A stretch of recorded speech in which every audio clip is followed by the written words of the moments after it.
শুভেচ্ছা সবাইকে। আমরা 2 নম্বর দল। আমাদের দলে রয়েছি আমি, সাবিহা, রোজা, সিমি, আরিয়া, রুফাইসা, শাহরিয়ার ও মাহির। আমাদের দলের বিষয় হলো জলবদ্ধতা। জলবদ্ধতা হলো একটি বিশেষ ধরনের পরিস্থিতি যেখানে পানি নিষ্কাশন বা ড্রেনের ঠিকমতো ব্যবস্থা না থাকায় অধিকাংশ সময় ধরে বৃষ্টি পানি জমা থাকে। মাননীয় সভাপতি, আমি এখন জলবদ্ধতা নিয়ে একটি হাসির গল্প বলছি।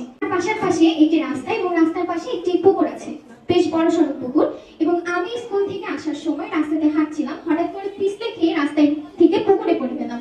এবং আমি যখন পুকুর থেকে উঠে নিচের দিকে তাকালাম, দেখলাম আমার সাদা ড্রেস পুরো কালোতে পরিণত হয়ে গেছে। এখন আমরা জানবো জলবদ্ধতা কেন হয়। জলবদ্ধতার প্রথম কারণ অপরিকল্পিত নগরায়ন।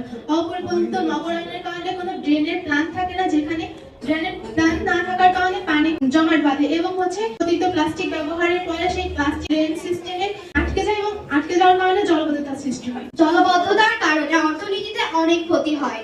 দোকান অফিসের সামনে পানি জমে যায়, ফলে এগুলো অনেক দিন ধরে বন্ধ থাকে এবং অর্থনীতিতে অনেক ক্ষতি হয়। কৃষি জমিতে পানি জমার ফলে সকল ফসল নষ্ট হয়ে যায় এবং এগুলো বিক্রি করা যায় না। জলবদ্ধতার ফলে অনেক ধরনের ঝুঁকি তৈরি হয়, এর মধ্যে স্বাস্থ্য ঝুঁকি অন্যতম। জলবদ্ধতার ফলে আমরা পরিবেশ এবং প্রকৃতির মধ্যে অনেক পার্থক্য দেখতে পাই। জলবদ্ধতার কারণে ঘর থেকে বের হওয়া কঠিন হয়ে পড়ে। এই জলবদ্ধতার সময় বিশুদ্ধ পানির ভীষণ অভাব দেখা দেয়, যার ফলে মানুষ বিভিন্ন ধরনের রোগে আক্রান্ত হয়।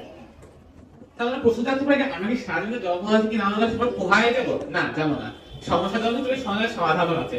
প্রথম আমরা জানি জল রক্ষা পেতে হলে প্রথমে আমাদের পরিবেশ দূষণ রোধ করতে হবে, যেখানে ময়লা আবর্জনা ফেলা যাবে না। তারপর দখলমুক্ত নদী খাল উদ্ধার করতে হবে। শুধু তাই নয়, পরিষ্কার থেকে পরিকল্পনা নগরায়ন করতে হবে এবং এমন একটা ব্যবস্থা করতে হবে যেন ড্রেনের সাথে পানি যেতে পারে এবং সুন্দর পরিষ্কার ব্যবস্থা থাকতে হবে। আর আমাদের সকলেরই উচিত যে ড্রেনের যেখানে পানি, ময়লা বা প্লাস্টিক না ফেলা। তাই আমরা জলবদ্ধতা দূর করি এবং নাগরিক জীবন সুষ্ঠু করি।